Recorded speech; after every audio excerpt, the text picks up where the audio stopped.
The day was cold, a real nip in the air. But for Georgie Haskins this was no deterrent. The Jack Russell beside her ran here and there, nosing in some pieces of undergrowth as they walked along the tree-lined stretch, down to the overgrown mass that protected the beach. A mixture of brambles and other green plants now made up a jungle to cover the treacherous path down to the sand. But it would be worth it once there. Solitude, quiet, peace, so different from London, and the reason she moved here. Georgie was in a good mood today, having left her lover back in bed, letting him drift off to dreamland after his night shift. 10 years her junior, she had been surprised when he agreed to come to the Highlands of Scotland with her, especially as far north as Inverness. But he was in love. At least that was how she read it. And she loved it. To have a man chasing her as she crossed 40, after years of hard graft and quick but expedient relationships in the city, was a delight. She was done with all that digging for gold. The precious metal was following her now. The bracken and bramble at the top of the small cliff threatened to stop her walk, thorny strands covering the thin path that would zigzag down the slope. But she had not come this far to be put off by mere nature.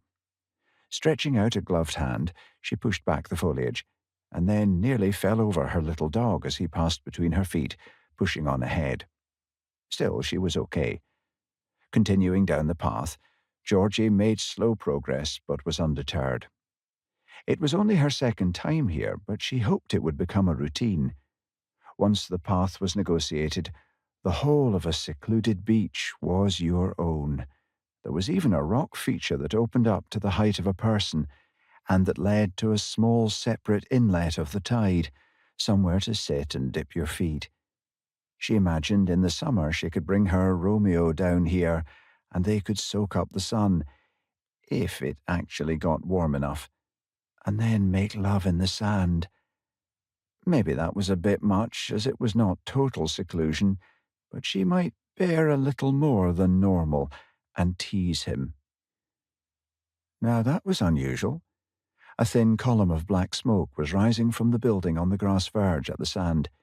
It was a Bothy, apparently, a place once used to accommodate those who could not get back home as it was too far or who were simply working away from home.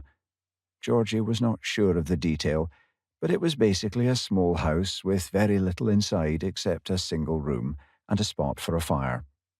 A streak of annoyance ran through her. Who could be here to ruin her peace? Who was interrupting her little paradise?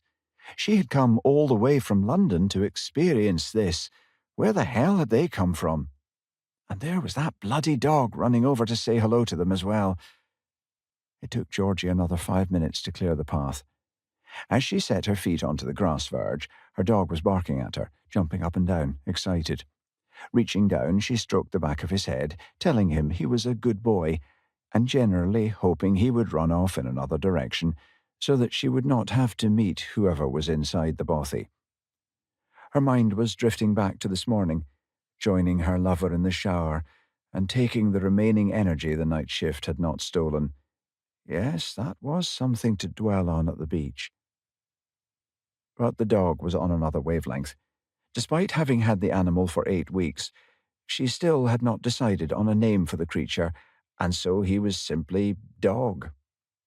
Another experiment, now she was clear of London, but one that was still in the balance. Looking after pets was not as glamorous as she had imagined. She swore as the animal ran off to the Bothy again and disappeared out of sight. No doubt the stupid mutt had gone inside.